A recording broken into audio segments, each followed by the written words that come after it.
Audio Jungle.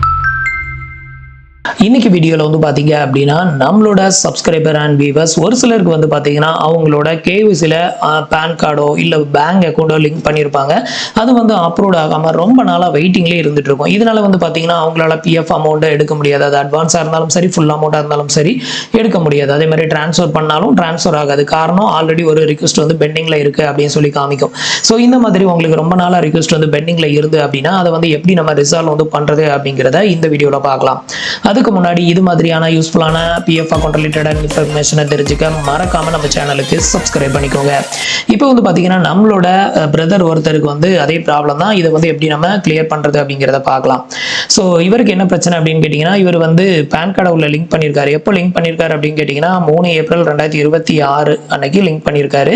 இது வரைக்கும் வந்து பாத்தீங்கன்னா அப்ரூவ்டு வந்து ஆகல. இதுல பெண்டிங் வித் ஸ்டேட்டஸ் வந்து பாத்தீங்கன்னா pending with employer for digital sign அப்படின்றது. ஸோ எம்ப்ளாயர் வந்து அப்ரூவல் கொடுக்காம பெண்டிங்ல வச்சிருக்காரு. கிட்டத்தட்ட 1 மந்த் ஆகியும் எந்த ரெஸ்பான்ஸும் இல்லை. ஸோ எம்ப்ளாயரை போய் கான்டாக்ட் பண்ணி கேட்கும்போது எங்களுக்கு அந்த மாதிரி ரிக்வெஸ்ட் எதுவுமே உங்க அக்கௌண்ட்ல இருந்து வரல அப்படிங்கிற மாதிரி சொல்றாங்க. ஸோ இந்த மாதிரி உங்களோட எம்ப்ளாயரை கான்டாக்ட் பண்ணியும் அவங்க வந்து ரிக்வெஸ்ட் எங்களுக்கு ஷோ ஆகல அப்படின்னு சொன்னாங்கன்னா நீங்க என்ன பண்ணணும் அப்படின்னு கேட்டீங்கன்னா இந்த ஒரு ரிக்வெஸ்ட்டை கேன்சல் பண்ணிட்டு புதுசா ரிக்வெஸ்ட் கொடுங்க. அப்படி கொடுக்கும்போது வந்து பாத்தீங்கன்னா புதுசா கொடுக்குற ரிக்வெஸ்ட் அவங்களுக்கு ரிஃப்ளெக்ட் ஆகிறதுக்கு அதிகமான வாய்ப்பு இருக்கு. இதனால அவங்க அப்ரூவல் கொடுக்கறதுக்கும் அதிகமான வாய்ப்பு இருக்குது.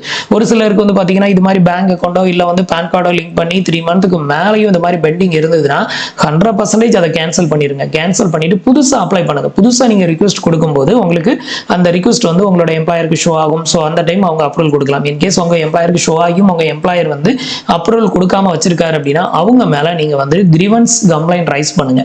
அந்த மாதிரி ரைஸ் பண்ணும்போது அவங்களுக்கு வந்து அந்த மெயில் போகும், நோட்டீஸ் போகும். ஸோ அதை பார்த்துட்டு அவங்க வந்து உங்களோட அக்கௌண்ட்டுக்கு என்ன ரிக்வெஸ்ட் பெண்டிங் இருக்கு அப்படின்னு பார்த்து அதை வந்து அப்ரூவல் வந்து கொடுப்பாங்க. இப்படிதான் இரஸ்பான்சிபிள் கம்பெனி ஹெச்ஆருக்கு இப்படிதான் நீங்க வந்து கம்ப்ளைண்ட் வந்து ரைஸ் பண்ணணும். ஸோ இந்த மாதிரி உங்களுக்கு வந்து ஒரு கம்ப்ளைண்ட் வந்து ரொம்ப நாளா பெண்டிங்ல இருக்குது அப்படின்னா கண்டிப்பா கிரீவன்ஸ் வந்து ஃபைல் பண்ணுங்க. ஆனா கிரீவன்ஸும் வந்துட்டு 100% ட்ரஸ்டட் அப்படின்னு சொல்ல மாட்டேன். ஏன்னா அதுல நிறைய பேருக்கு சொல்யூஷனே கிடைக்காது. ஏதாவது ஒரு கமெண்ட்டை திருப்பி போட்டு விட்டுட்டு அவங்க பாட்டு விட்டுறாங்க. ஸோ இந்த மாதிரி நிறைய பேருக்கு பார்த்துருக்கேன்.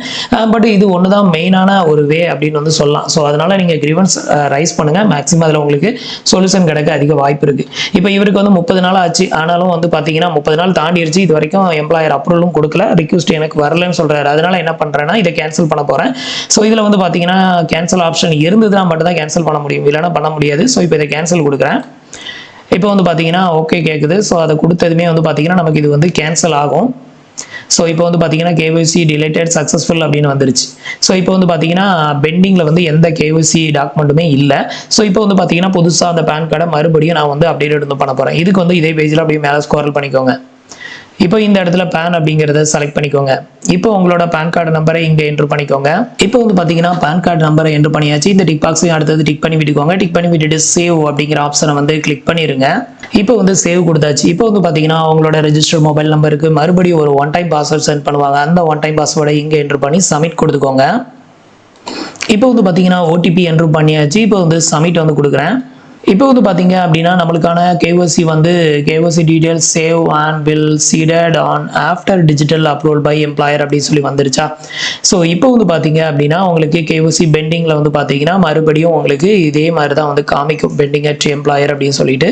இதுக்கப்புறம் என்ன பண்ணுங்க, மறுபடியும் உங்களோட எம்ப்ளாயர் கிட்ட போயிட்டு அப்டேட்டட் வந்து பண்ணுங்க. இந்த மாதிரி நான் கேஒய்சி வந்து அப்டேட்டட் வந்து பண்ணியிருக்கேன், பெண்டிங்கில் இருக்கு, அதுக்கு அப்ரூவல் கொடுங்க அப்படின்னு சொல்லி அவங்ககிட்ட ரிக்வெஸ்ட் பண்ணுங்க. அப்படி இருக்கிறப்போ உங்களுக்கு வந்து பார்த்தீங்கன்னா இது வந்து சீக்கிரமா அப்ரூவ் ஆயிரும். அப்படியும் உங்களுக்கு அப்ரூவ் வந்து பண்ண மாட்டேங்கிறாங்க அப்படின்னா உங்களோட எம்ப்ளாயர் மேல கிரீவன்ஸ்ல கம்ப்ளைண்ட் வந்து ரெஜிஸ்டர் பண்ணுங்க. ஸோ அந்த மாதிரி ரெஜிஸ்டர் பண்ண பட்சத்தில் உங்களுக்கு இந்த ப்ராப்ளம் சீக்கிரமா ரிசால்வ் ஆகும். தேங்க்ஸ் ஃபார் வாட்சிங்.